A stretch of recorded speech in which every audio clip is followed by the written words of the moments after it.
Hola Nidia, mi nombre es Esther Monroy.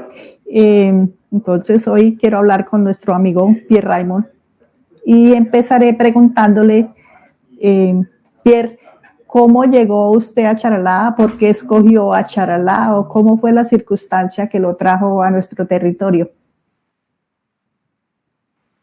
Bueno, Esther, es grato intercambiar con usted en esta ocasión. Mi llegada a Charalá realmente no tuvo nada que ver con el algodón, porque en esta época yo era investigador y profesor de la Universidad Javeriana y en este momento me encomendaron un estudio de las haciendas tradicionales producto de tela. Entonces fue un trabajo muy largo, que duró como unos 8 a 10 años, y dio lugar a la publicación, curiosamente por la revista, una publicación de un libro que se llama Hacienda Tradicional y Parcería. Pero en el transcurso de este trabajo, un trabajo que se basó mucho en dos cosas, es importante saberlo. Una parte que era entrevistas con hacendados, aparceros, pobladores de Charalá, y otro aspecto que era trabajar archivos municipales, judiciales, en San Gil, etc. Entonces, en el aspecto de entrevistas con gente de Charalá, especialmente con aparceros y agricultores, yo traté de entender cómo era el sistema tradicional de cultivo de la caña, que era mi tema, con la panela. Y la gente me fue comentando poco a poco que en el pasado también sembrábamos junto con la caña algodón, porque la costumbre era de cultivo asociado, se sembraba un surco de caña y en el otro surco se sembraba de todo, para coger, y mencionaban el algodón. Se mencionó con tanta frecuencia el algodón en las entrevistas que yo empecé a preguntar sobre el algodón, porque me dio mucha curiosidad.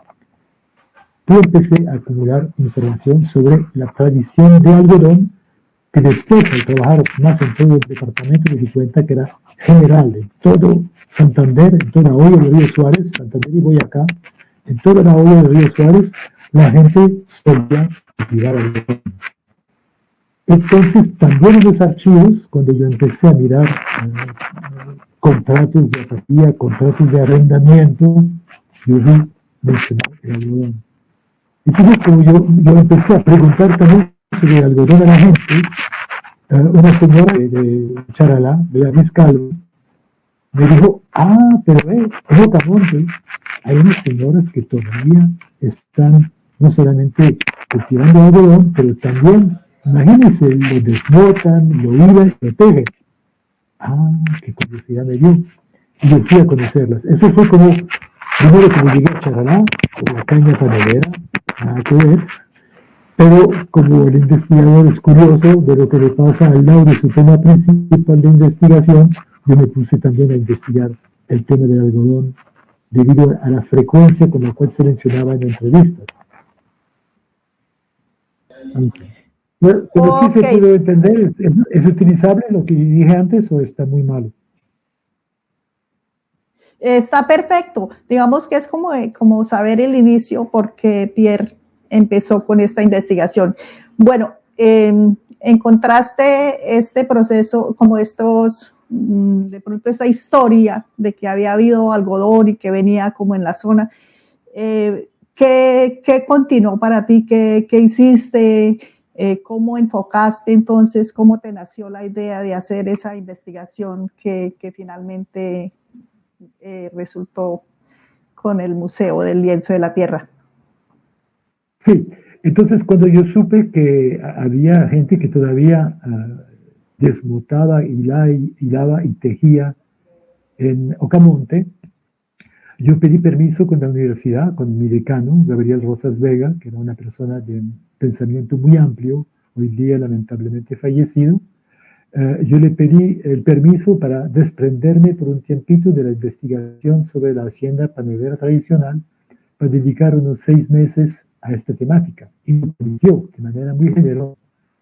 Entonces, al hacer esto, yo empecé a dirigirme a Ocamonte y empecé a entrevistar a 3 personas, Encarnación Cala, Mercedes Silva y una tercera persona cuyo nombre en este momento se me escapa, que estaban justamente allá conservando esta tradición.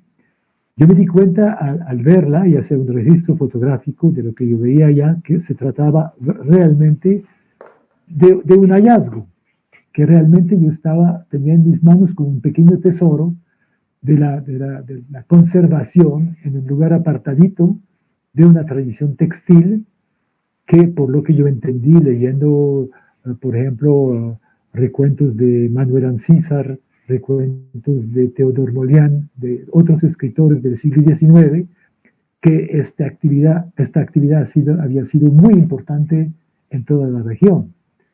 Entonces yo me di cuenta que tenía en mis manos un tesoro excepcional.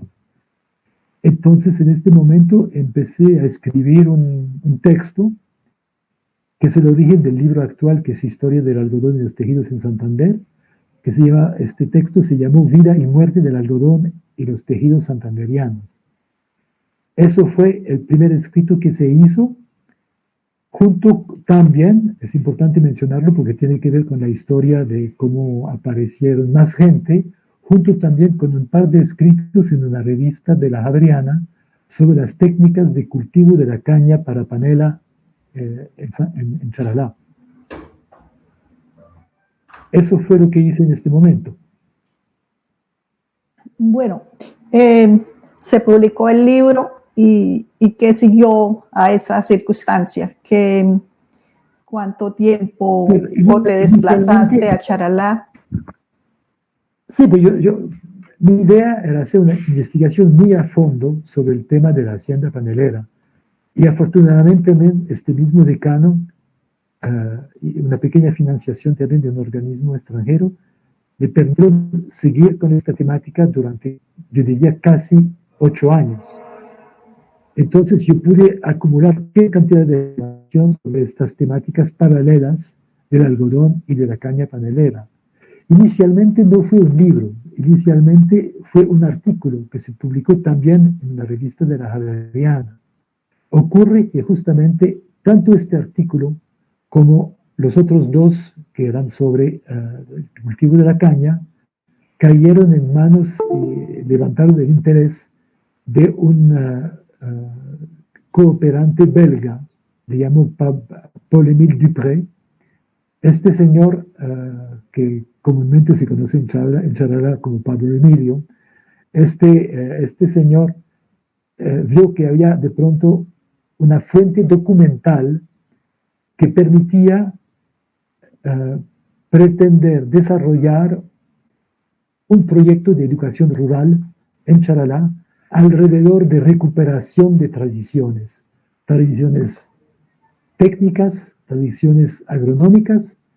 Y entonces este señor se radicó en Charalá durante como 2 años, y en el proceso lo acompañé en muchas de sus actividades en este momento, paralelamente a las mías propias.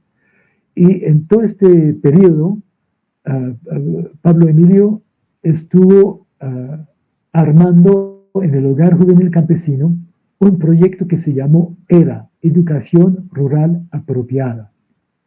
Estaba destinada a los muchachos que principalmente, de pronto una que otra persona más, pero básicamente a los muchachos que residían entre semana en el Hogar Juvenil Campesino por tener su vivienda en una vereda demasiado lejana para poder ir y volver a la secundaria en el transcurso del día. Tenían que dormir en Charalá para poder ir a clases. Entonces, con este grupo de muchachos en sus espacios de no estudio, empezó a desarrollar este proyecto que tuvo varias vertientes, uno con mueblería, con madera de café, de los cafetos, de los palos de café. Otra vertiente era justamente la recuperación de tradiciones relativas al cultivo asociado, que es un tema muy importante porque la gente que todavía se interesa en esta temática, y es el caso de la agroecología hoy día, lo contrasta con el monocultivo. Y la gente que se interesa en la situación justamente de la caña en la orilla del río Suárez sabe que hoy día la caña es únicamente un monocultivo. en la época del estudio, que fue entre 1980 y 1989, lo más común era que fuera un cultivo asociado, tal como lo describí en mi primera respuesta a las preguntas de Esther. Entonces, y tercera temática que desarrolló a Pablo Emilio en el Hogar Juvenil Campesino fue de tratar de empezar a rescatar la tradición textil.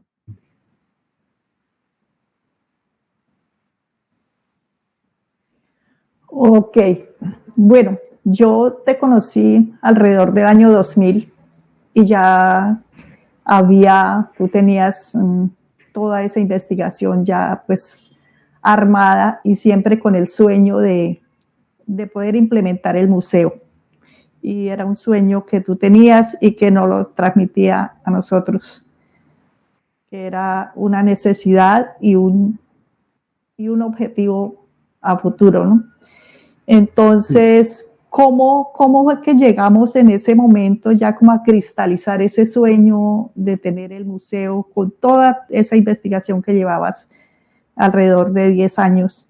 ¿Cómo logramos como ponerla ya en firme en esos paneles y en eso que tenemos hoy tan bonito?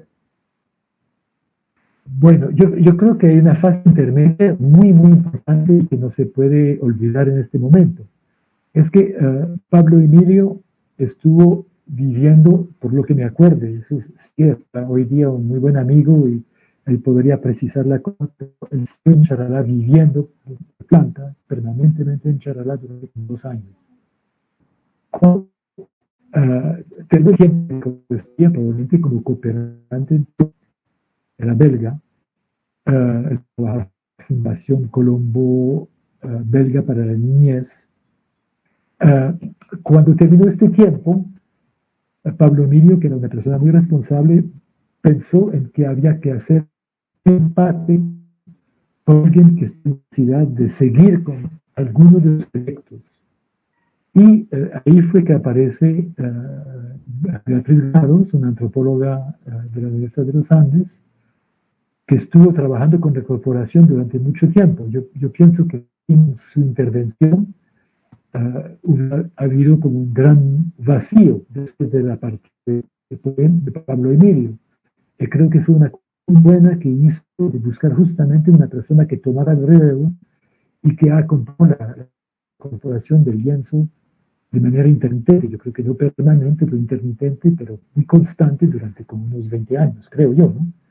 Entonces, su presencia es lo que permitió a través del tiempo fortalecer la presencia de esta recuperación de la tradición, en particular todo eso en relación con fenómenos de reforma agraria que se tuvieron lugar en Charalá.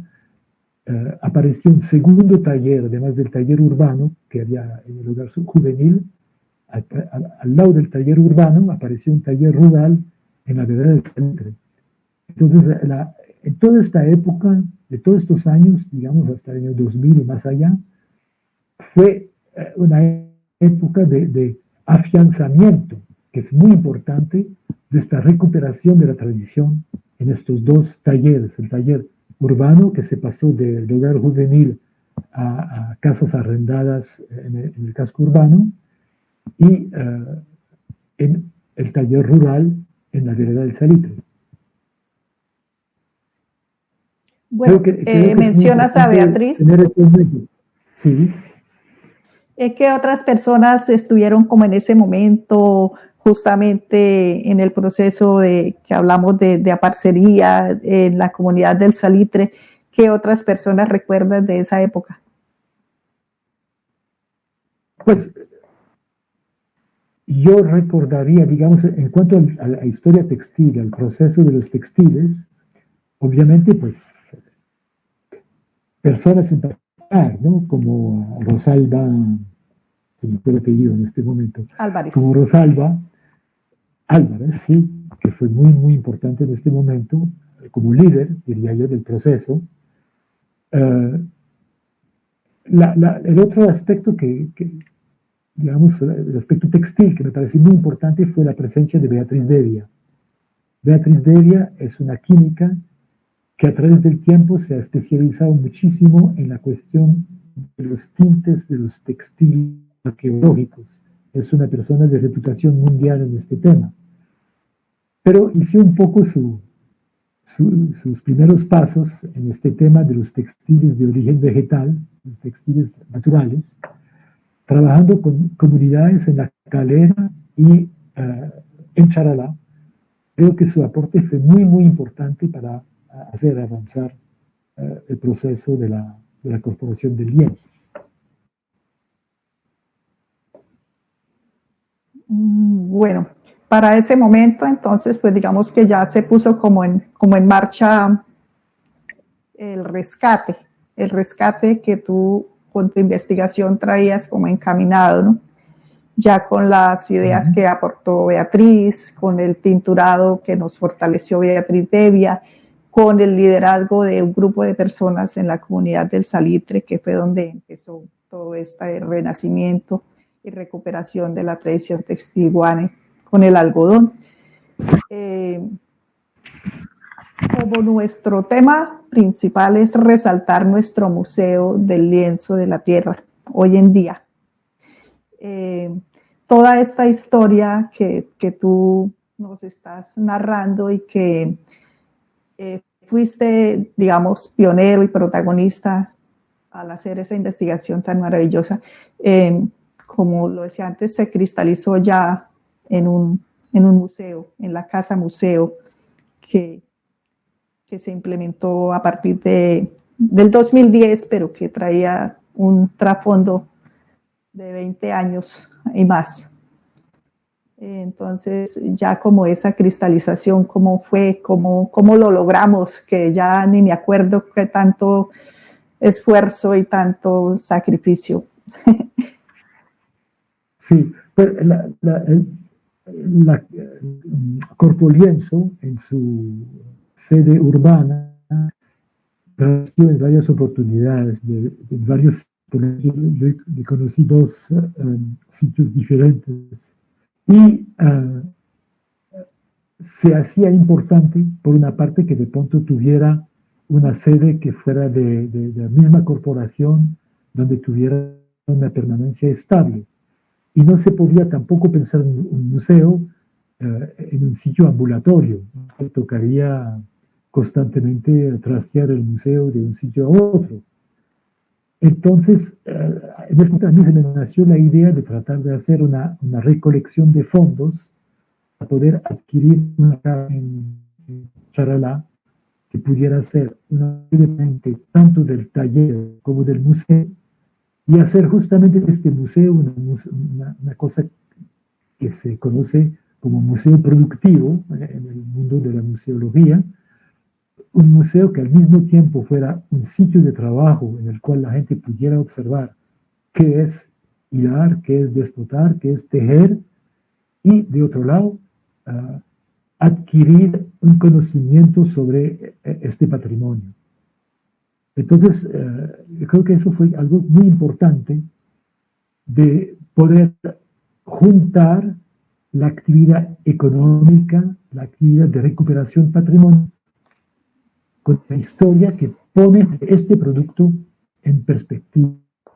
¿Qué es decir? Es decir, que la persona que adquiere una bufanda que vale 10 veces lo que vale una bufanda hecha en China con productos sintéticos, no está solamente adquiriendo un producto de lujo, porque si es un producto de lujo hay que reconocerlo, es un producto de artesanía. La artesanía hoy día cada vez más significa un producto un poco de lujo, aunque no es inaccesible tampoco, no son precios del otro mundo, no son anillos de oro con diamantes, ¿no? Es accesible, pero sí es un producto relativamente de lujo, es más costoso que un producto de una industria como la industria china, pero porque la persona está adquiriendo al mismo tiempo un bien patrimonial y lo descubre a través de pronto no de la lectura del libro, porque no hay tiempo en el mundo moderno de leer tanto, la gente no lee mucho, pero sí se da el paseo por el museo y guiado por gente de la corporación, que es gente que ama su historia, que conoce su pasado, y descubren que realmente lo que tienen es una prenda con mucho contenido emotivo, patriótico, patrimonial, en fin. Entonces, eso hace que el museo juega un papel muy importante de este lado. Y de otro lado juega un papel muy importante porque es una manera de darle más visibilidad a la corporación. ¿En qué sentido? Es que pertenecer a la red nacional de museos significa que, por ejemplo, como ha ocurrido, coincidencialmente yo estuve ahí este mismo día, dos oportunidades en realidad. Una vez un holandés estuvo ahí. ¿Cómo llegó ahí? Pues llegó ahí porque se enteró que había un museo raro sobre temas patrimoniales del algodón y los textiles en Charalá y llegó. Y otra vez fue una familia de españoles que vivían en Bogotá por un tiempo, por un proyecto de cooperación, y buscando hacer turismo cultural, llegaron y conocieron la corporación. O sea, son dos casos que yo viví, pero yo pienso que con el tiempo y ojalá con el desarrollo de un turismo, digamos, no solamente de playas y de aguardiente y lamentablemente el turismo sexual que conocemos en el país, sino gente culta también que viene aquí con el deseo de descubrir un país, pues incluyen Charalá cada vez más en sus andanzas por el país y entonces pues también abre mercados a la corporación. Permite que gente que llega, conoce Charalá por su museo del algodón y el lienzo de la tierra, también digan, pero qué cosas tan bonitas para regalar a mi tío en Barcelona, ay, qué cosa tan linda para mandar a mi hermano en Ámsterdam. Entonces también se van, y obviamente también por el instituto colombiano, no lo estoy excluyendo, pero estoy diciendo que da vitrina nacional, pero también hasta vitrina mundial y a su corporación del lienzo y hasta este trabajo de recuperación de una tradición textil. Sí, realmente lo que dices, Pierre, es muy cierto. Hemos tenido experiencias tan grandes y tan maravillosas de personas que nos visitan y que nos dan como ese valor que realmente tiene y nos hacen descubrir pues que lo que tenemos en nuestras manos es un tesoro. Pierre, para usted, ¿qué significa Corpolienzo en este momento? ¿Cómo lo ve? ¿Qué trascendencia, digamos, en la historia y de Charalá y cómo lo considera que podría ser una herramienta de cultura para el futuro? Pues es lo que pues nosotros soñamos, ¿no? Pues yo creo que más allá y más importante que tener visibilidad a nivel mundial, como yo comentaba, que es una visibilidad limitada a nivel mundial, pero más allá de tenerlo, yo creo que lo importante es que tenga sobre todo, ante todo, una visibilidad regional. Yo no diría santanderiana porque realmente departamentos seguramente que se trazaron con fronteras que correspondían a intereses políticos más que a una sensatez en cuanto a la realidad histórica y ecosistémica. O sea, la olla del río Suárez es la olla panelera y antiguamente algodonera. Entonces, yo creo donde lo que es muy importante en el fondo es que, más que todo, los boyacenses santanderianos de la olla del río Suárez y también globalmente santanderianos se apropien de elementos de su historia.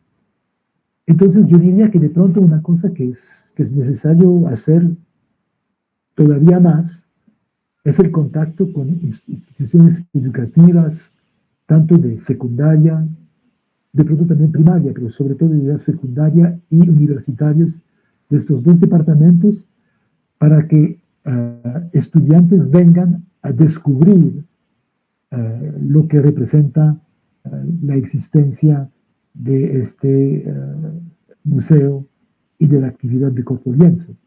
Yo creo que se le da mucho más fuerza, y una fuerza con mucho arraigo en el presente.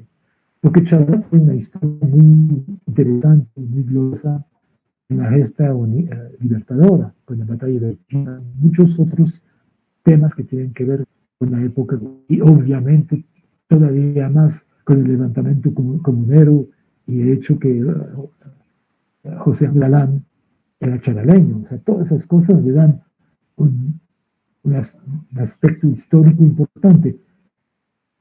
Pero son hechos del pasado, un pasado que siempre es seleccionador. O sea, ser rebelde para mí es una cosa muy hermosa, no es una cosa fea, sino una cosa muy hermosa. Rebelde contra la injusticia, contra la opresión, contra todas estas cosas, es una cosa muy hermosa, pero son cosas todavía del pasado, en el fondo, ¿no? Mientras lo rico que tiene la Corporación del Lienzo es que es algo afianzado en el presente, algo que dice, con este pasado podemos hacer una cosa con vigencia presente, y de la cual es importante, lo repito, que santanderianos y boyacenses se apropien de manera todavía más, digamos, que hasta ahora. Yo creo que hay mucho que hacer todavía en que se apropien estos dos departamentos de este hallazgo y de la Corporación del Lienzo.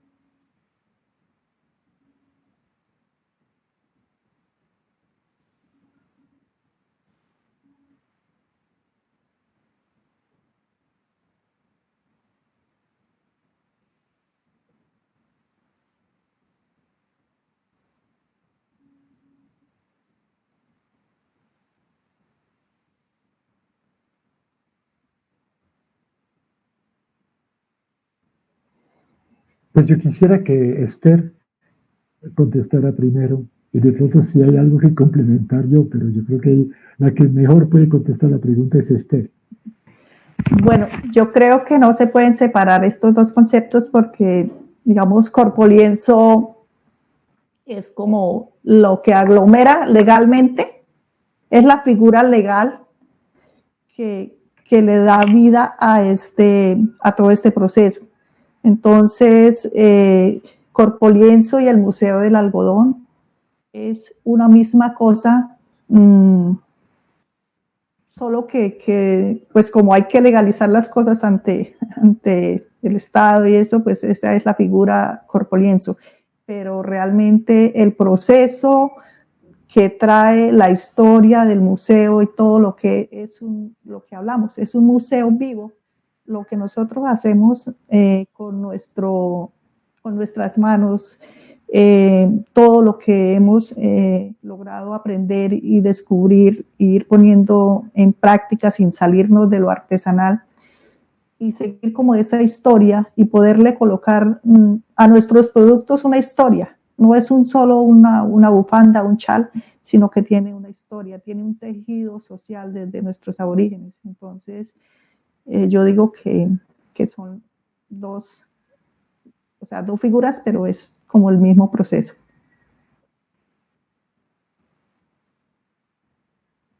Pues yo creo que coincido completamente con lo que dijo Esther, no tengo nada que agregar a eso.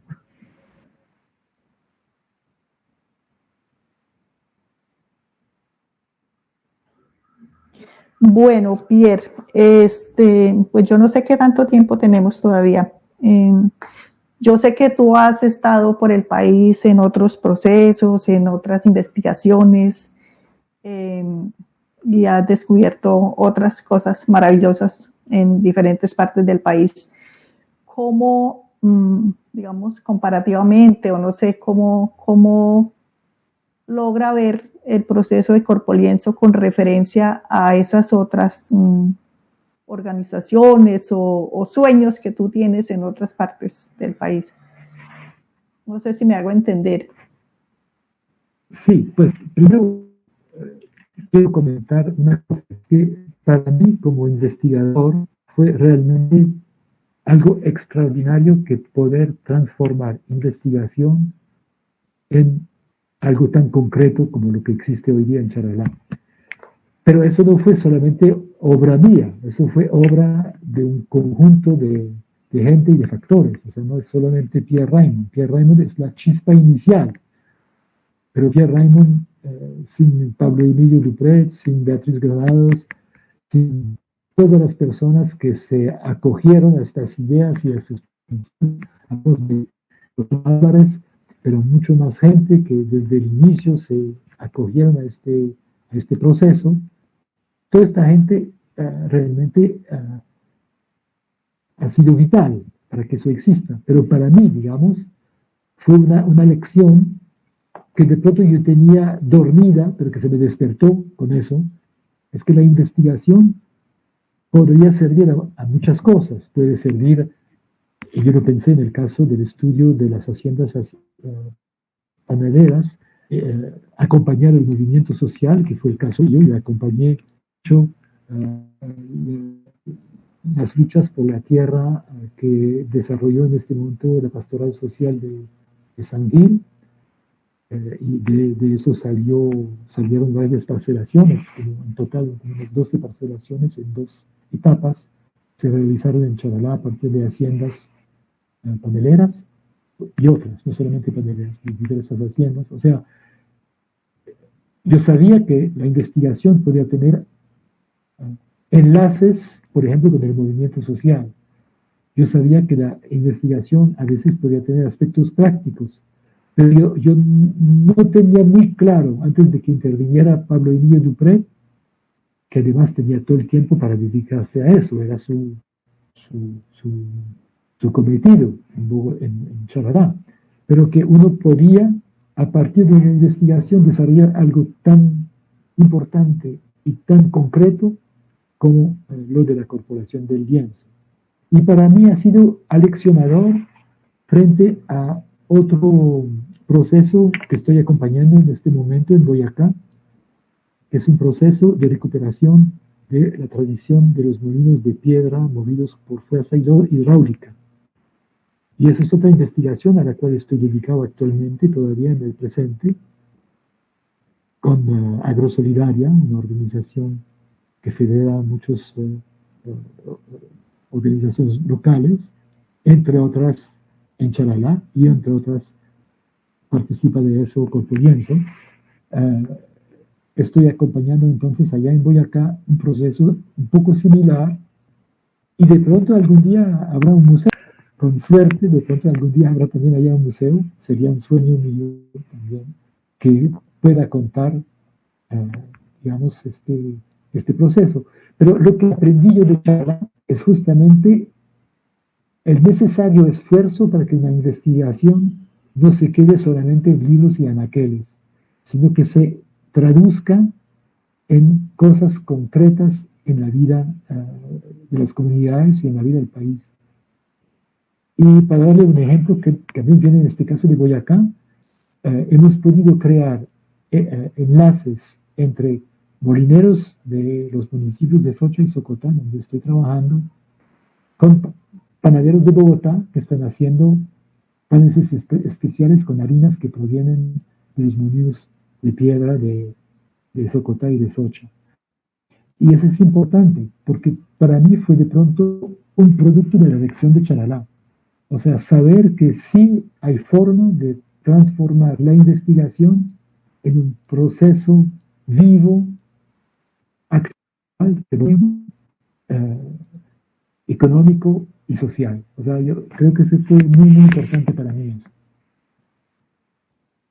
Bueno, Pierre, ¿cómo has visto tú, digamos, en los últimos tiempos, el avance de Corpolienzo desde el ámbito de que cómo lo hemos enfrentado, cómo ha visto usted que las mujeres charaleñas hemos logrado como apersonarnos de este proceso, qué fortalezas y qué falencias y cómo soñamos esto, cómo seguimos soñando el Museo del Algodón y el Lienzo de la Tierra.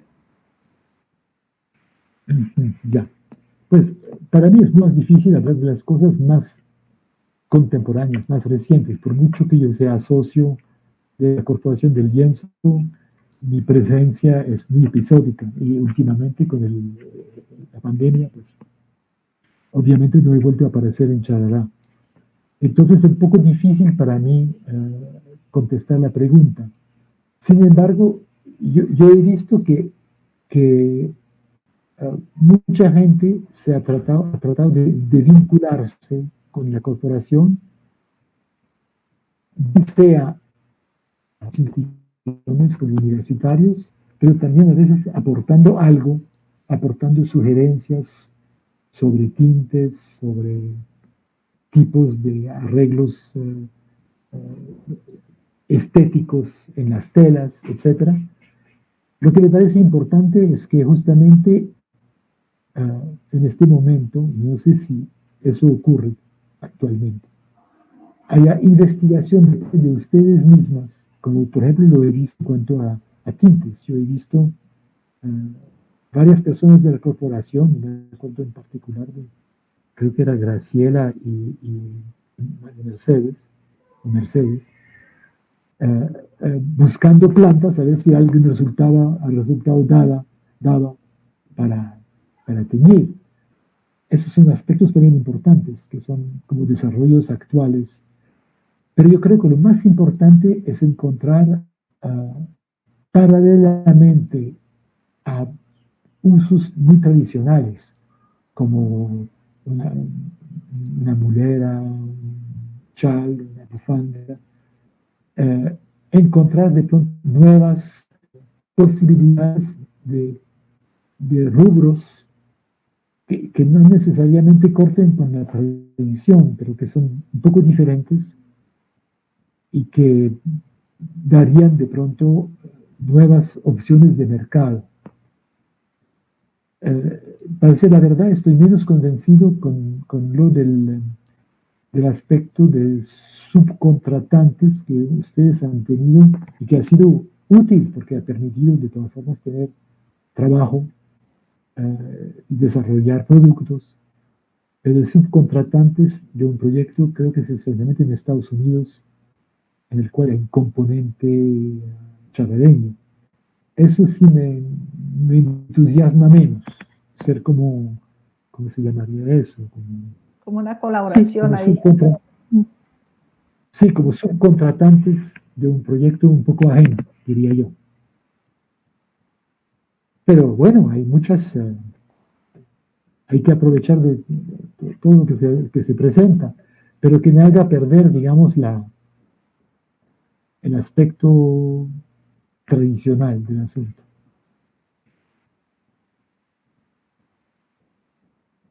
Bueno, la verdad es que Pierre para nosotros ha sido como ese papá de ese proceso, porque como él mismo lo viene narrando, lo descubrió porque así yo sea hija de una mujer que hilaba y cultivaba algodón, yo hasta que llegué a la corporación me enteré que había en ese trasfondo. Si Pierre no hubiese hecho esa investigación, digamos que no nos habríamos enterado de que esta es una herencia guana y de que este proceso tiene una historia.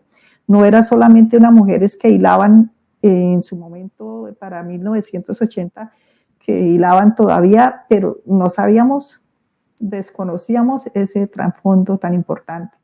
Pierre, a través de los años que yo he logrado compartir con él, ha sido una persona que nos ha motivado, que nos ha ayudado, que nos ha impulsado, que nos ha llamado al orden en determinados momentos y que nos ha mantenido por un camino, o sea, nos da como esa fortaleza y ese valor histórico para valorar lo que realmente significa. No es un tejido cualquiera, es un tejido con historia y así hay que mantenerlo. Entonces, para nosotros Pierre es ese soporte, ese ejemplo que debemos seguir y que a través de esa forma tan desinteresada como nos ha venido ayudando, como él ha, desde sus amigos en Europa, en muchas partes, ha logrado mantener la economía, o sea, darnos esa casa o poder adquirir nosotros esa casa con su ayuda y no solo la casa como tal estructura, sino todo lo que encierra esas paredes, todo ese saber, toda esa historia. Entonces, eso se lo debemos a Pierre. Y eso, para mí personalmente, Esther, eso es lo que significa y defiendo mientras mi Dios me tenga en cuerpo lienzo.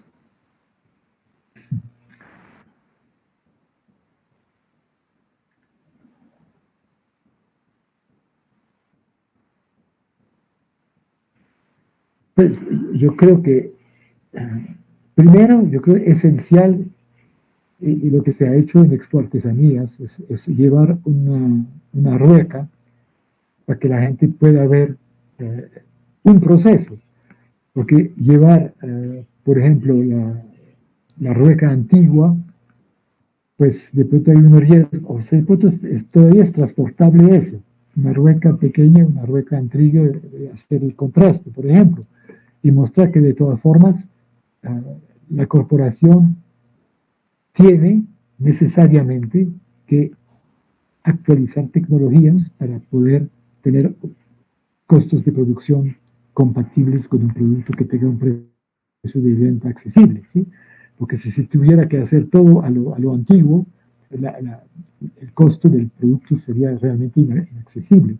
Pero, por ejemplo, tener esto, la rueca antigua que existe allá, una rueca moderna y alguien que sepa utilizar tanto la rueca antigua como practicar el hilado con uso y tortero, yo creo que sería, por ejemplo, una cosa que podría viajar con una muestra móvil. Ahora, el problema son los paneles. Por lo menos, de pronto, llevar un panel en el viaje, pero de pronto sería prudente en este caso, más bien, de pronto contactar la compañía que hizo estos paneles y ver si se podría hacer un par de pendones, una cosa así, que sean una muestra de lo que se puede ver en el museo, por ejemplo. Porque mover los paneles mismos me parece un peligro, que se dañen, que se... Bueno, yo creo que, por ejemplo, esto, tratar de hacer pendones a partir de 2 o 3 paneles que muestran unos aspectos de lo que es el museo, por ejemplo. Eso es lo que pensaría yo.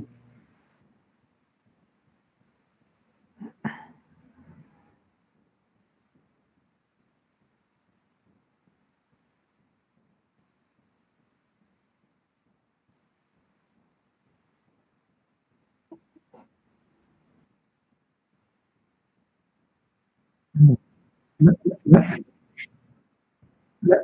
la, la vergonzosa verdad es que no aprendí absolutamente nada. Aprendí fundamentalmente, sí, pues intenté hilar un poco y cosas así, pero digamos que no puedo decir que yo sepa hacer eso. Yo asistí a tinturadas y yo tengo una idea un poco también con Beatriz Bella de cómo se puede hacer este tipo de proceso. Pero lo que aprendí fue lo que mi estrecha formación intelectual me permitió hacer, o sea, todo el trabajo de recolección de información, de reconstitución de elementos históricos, de descripción de procesos que tuve que entender muy a fondo para poderlos describir, porque un aspecto importante del libro es que hay una descripción muy, muy minuciosa de los procesos textiles, pero que yo los he practicado yo, pues muy poquito, para decir la verdad. Lo más que aprendí, lo que comenté antes, Lo más que aprendí de este proceso es que se debe tratar de replicar en todo lo posible, en todos los procesos investigativos, tratar de tener una salida al mundo real, una salida a algo que le sirva a la comunidad, una salida hacia una producción de algo que le sirva al país.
Bueno, ya para finalizar, pues como dice tu libro, habría mucha tela que cortar y tendríamos muchísimo para hablar de todas las experiencias vividas y de todo lo que ha significado este proceso, tanto para usted como para nosotros, como mujeres charaleñas y como herederas guane y como de alguna forma las personas que hoy en día estamos, porque ha pasado tanta gente que ya hoy no nos acompaña por diferentes circunstancias, como Mariela Calderón, como Celina Álvarez, como tantas mujeres valiosísimas que han atravesado por este proceso.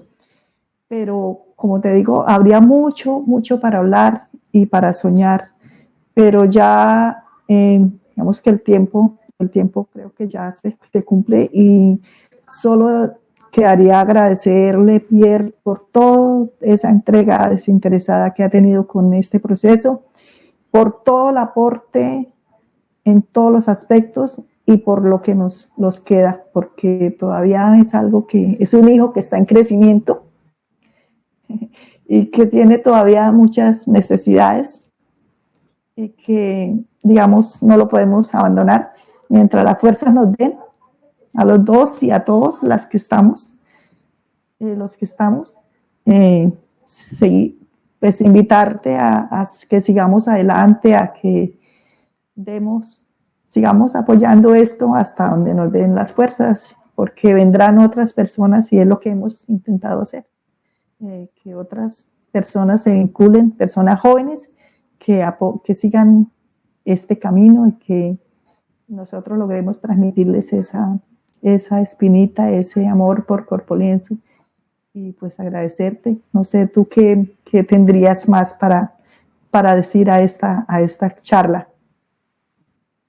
Pues de pronto no más que yo creo que lo importante no es tanto mi papel, que de pronto enalteces demasiado de líder y de impulsor, porque yo creo que lo más importante es que justamente nazca, como ha sido el caso, entre ustedes, líderes locales, mujeres de Charalá, que sean las que realmente se apoderen del liderazgo en este proceso. Yo soy apenas la chispa inicial, creo yo. Sí, yo voy a apoyar el tiempo, pero yo soy la chispa inicial, un apoyo, pero yo creo que el liderazgo definitivamente. Ok, Pierre, muchísimas gracias. Entonces, seguimos adelante. Buen día. Chao, Pierre. Chao, Esther. Chao, Pierre, que estés bien. Chao.